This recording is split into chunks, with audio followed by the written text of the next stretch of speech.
उपवर्गीकरणाच्या माध्यमातून फायदा होईल की नाही होईल हे ठरवण्याचा अधिकार या इथल्या जनतेला असू द्या। अहवाल जाहीर करा सरकारने त्वरित बदर समितीचा। अहवालात नेमकं काय आहे त्याची माहिती आम्हाला कळू द्या। या आरक्षणाचं पूर्णपणे इम्प्लिमेंट झालं की नाही, नसेल झालं तर त्वरित आरक्षणाची इम्प्लिमेंट करा। स्पेशल ड्राईव्ह काढा, महारांना बाजूला ठेवा, मातंग आणि इतर समाजाच्या 58% जातीला हा आरक्षण द्या। आणि नंतर बाबासाहेब बोलले होते की 10 वर्षांनी या आरक्षणाची इम्प्लिमेंट म्हणजे अभ्यास करून पुढं 10 वर्ष द्यायचं की नाही हे ठरवायचा अधिकार होता। तो अधिकार ठरवा। तोपर्यंत वर्गीकरणाला हात लावायचं नाही, तोपर्यंत या समाजात तेढ निर्माण करता कामा नये। पूर्णपणे भरण्यासाठी नवीन ड्राईव्ह सुरू करा, बॅकलॉग काढा आणि इतर समाजाला त्याच्यात प्राधान्यानं नोकऱ्या द्या, शिक्षणामध्ये हे द्या आणि नंतर उपवर्गीकरणाचा आम्ही म्हणू तर निर्णय घ्या। लॉर्ड बुद्धाने घेतलेली जी भूमिका होती ती एक प्रामाणिक भूमिका होती। समाजामध्ये तेढ निर्माण न करता, समाजामध्ये मानव मुक्तीचा जो लढा बाबासाहेबांचा होता, जाती अंताचा जो लढा होता, तो लढा अबाधित राहावा या भावनेतून लॉर्ड बुद्धांनी हा प्रयोग सुरू केलेला होता। आणि हा प्रयोग हळूहळू एक मोठं यश संपादन करण्याच्या दिशेने मार्गक्रमण करत आहे। मी काय भाषण देत नाही मित्रांनो। हा प्रश्न जेव्हा चर्चेत आला हे 14 एप्रिलचा जवळपास सर्वप्रथम अशोक मेंढे नावाचे आमच्या उत्तर नागपुरात राहतात, आपण जाणता। त्यांनी एक पॉम्पलेट काढला, म्हणे उपवर्गीकरणामुळं बौद्धांना 7.5% आरक्षण मिळेल आणि बौद्धांना याचा फायदा आहे, तो बौद्धांनी विरोध करू नये। अरे अशोक मेंढे यांचा पॉम्पलेट, नाव बिव सर्व। नंतर इंजिनियर बडोले साहेब यांच्या प्रतिष्ठानाच्या वतीनं लॉर्ड बुद्धाच्या माध्यमातून वर्गीकरणाचं जाहीर चर्चा आयोजित करण्यात आलेली आहे नागपूर इकडे तिकडे। बडोले साहेब, नंतर काही लोकांनी इथं बैठक घेतली, तेही थोडं म्हणजे माझ्या नजरेमध्ये तेही एक कुठंतरी एका विशिष्ट विचाराला पक्षाला ते मी म्हटलं हे सर्व गोष्ट इकडनं कशी काय होत आहे। संजय कठाडे पुढं तो ठीक आहे बा, ते BJP समर्थित आहेत हे आहेत, मग बडोले साहेबाच्या बॅनर खाली कसं, मग अशोक मेंढेचा पॉम्पलेट कसा, ते थोडं डाऊटफुल आमच्या नजरेत आलं की बा यांनाच कसं काय उपवर्गीकरण, बौद्धांना, महारांना म्हणजे चंभारांना इतर 58 जातीचा विरोध नाही, म्हणजे 58 जाती याच्यात पुढाकार नाही आणि एकाच ठराविक संघटनेचे म्हणा किंवा पक्षाचेच लोक याच्यामध्ये कसं काय समोर तर हे थोडी कुठंतरी डोक्यात हे झालं। आणि मग आम्ही बैठकीमध्ये सहभागी झालो, चर्चा केली, किशोर बेडेंशी केली, इतर लोकांशी केली, तर त्या या प्रश्नावर दुय्यम भूमिका होती, म्हणजे ते खुलून काय बोलत नव्हते आणि त्यांनासुद्धा म्हणजे असं कसं होईल ही एक संभ्रम स्थिती होती। भाऊ पुरण भाऊंनी सांगितलं सुप्रीम कोर्टाने निर्णय दिला, आता काय करता येत नाही।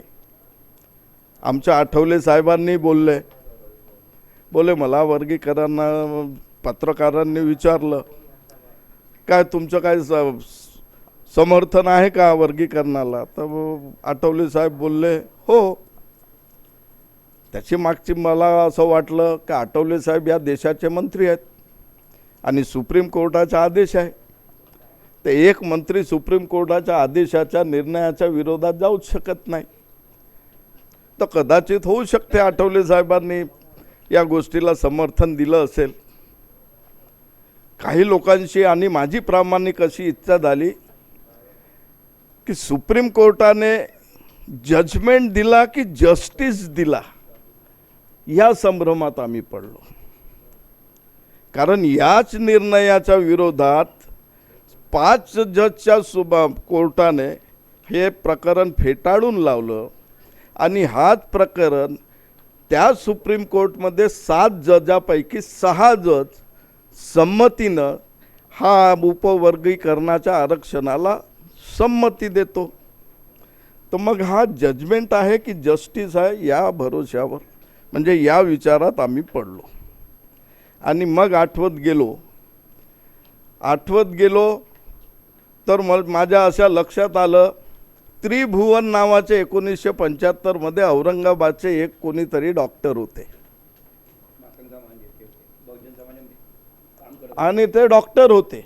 त्या काळात ते डॉक्टर झाले, शिकले, सवरले आणि त्यांनी म्हणे वर्गीकरणाची मागणी केली होती.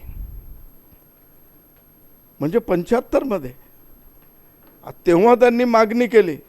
आणि नंतर बापूसाहेब गोपले नावाचे एक गृहस्थ 90च्या दशकामध्ये आझाद मैदानामध्ये 4 वर्ष पेंडाल लावून बसले, वर्गीकरण झालं पाहिजे. आणि तेही डॉक्टर होते, सुशिक्षित होते, पण ते ढोर डॉक्टर होते म्हणे. तर म्हणजे 75 पासून या समाजाला वर्गीकरणाच्या नावावर या प्रोसेसपासून दूर ठेवण्याचा जो कट कारस्थान होता, तर याच समाजाच्या तेव्हाच्या तत्कालीन कार्यकर्त्यांनी, नेत्यांनी हा प्रश्न उपस्थित करून कदाचित या समाजाला या प्रोसेसपासून दूर ठेवला, असं माझं प्रामाणिक मत झालं. समजा ते डॉक्टरांनी म्हटलं असतं की मी डॉक्टर झालो, प्रत्येक घरात डॉक्टर झालं पाहिजे, शिक्षण हे करा, ते करा, हे करा. ते जसे डॉक्टर झाले, त्यांनी जर इतर समाजाच्या इतर मुलांना की तुम्ही सुद्धा डॉक्टर, वकील व्हा, हा मार्गदर्शन दिला असता, तर कदाचित आज चित्र वेगळं असतं. परंतु त्यांनी शिकून तेव्हा म्हटलं आरक्षण, वर्गीकरण करा.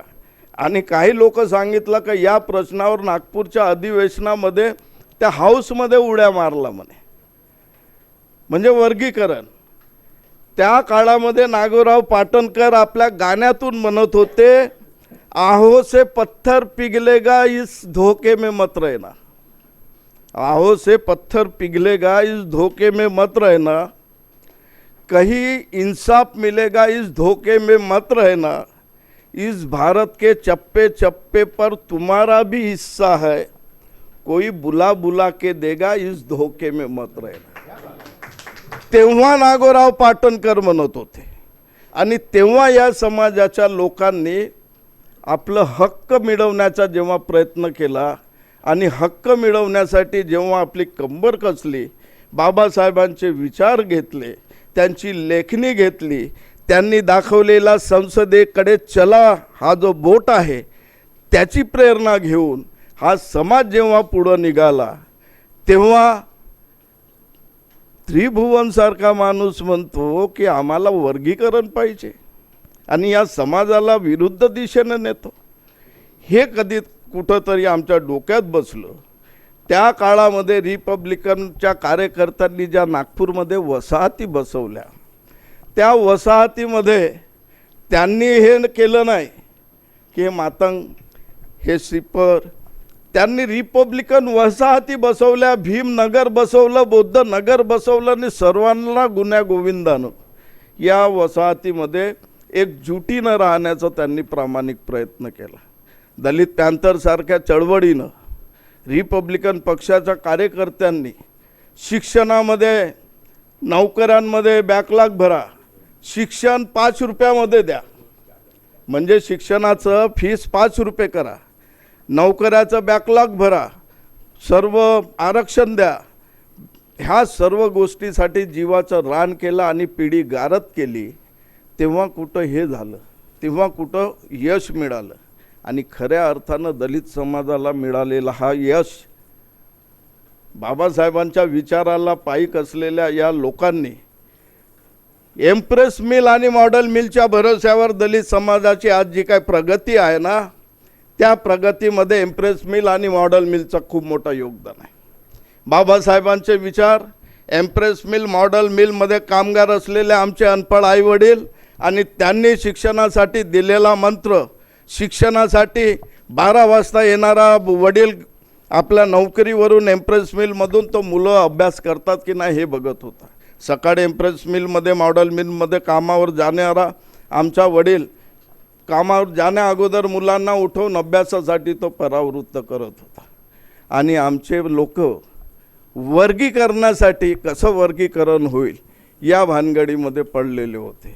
आणि आज ह्या वर्गीकरणाचा हा जो निर्णय या ठिकाणी आला, नंतर मी हे केलं की नाही, लॉर्ड बुद्धाने घेतलेली जी भूमिका होती ती एक प्रामाणिक भूमिका होती. समाजामध्ये तेढ निर्माण न करता, समाजामध्ये मानव मुक्तीचा जो लढा बाबासाहेबांचा होता, जाती अंताचा जो लढा होता, तो लढा अबाधित राहावा या भावनेतून लॉर्ड बुद्धांनी हा प्रयोग सुरू केलेला होता. आणि हा प्रयोग हळूहळू एक मोठं यश संपादन करण्याच्या दिशेने मार्गक्रमण करत आहे. मी काय भाषण देत नाही. मी या ठिकाणी सूचना करतो, अहवाल जाहीर करा सरकारने त्वरित. बदर समितीचा अहवालात नेमकं काय आहे त्याची माहिती आम्हाला कळू द्या. उपवर्गीकरणाच्या माध्यमातून फायदा होईल की नाही होईल हे ठरवण्याचा अधिकार या इथल्या जनतेला असू द्या. या आरक्षणाचं पूर्णपणे इम्प्लिमेंट झालं की नाही, नसेल झालं तर त्वरित आरक्षणाची इम्प्लिमेंट करा. स्पेशल ड्राईव्ह काढा, महारांना बाजूला ठेवा, मातंग आणि इतर समाजाच्या 58% जातीला हा आरक्षण द्या.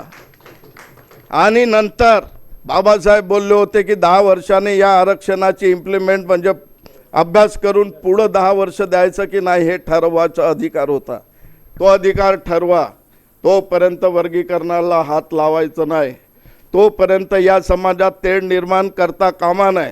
सरकारला आम्ही सांगितलं पाहिजे, आपण संयुक्त पत्रकार परिषद घेतली पाहिजे की अगोदर अहवाल जाहीर करा, आरक्षण पूर्णपणे भरण्यासाठी नवीन ड्राईव्ह सुरू करा, बॅकलॉग काढा आणि इतर समाजाला त्याच्यात प्राधान्यानं नोकऱ्या द्या, शिक्षणामध्ये हे द्या आणि नंतर उपवर्गीकरणाचा आम्ही म्हणू तर निर्णय घ्या. अन्यथा सरकारवर बाध्य नाही. सुप्रीम कोर्टाने म्हटलेलं आहे की सरकारच्या मनात असेल तर तो करू शकतो.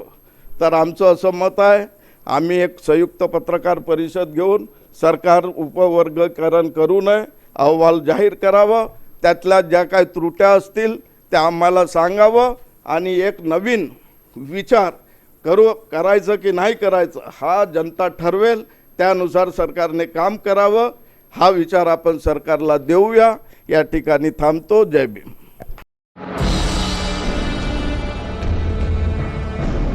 आप देख रहे हैं लॉर्ड बुद्धा टीवी.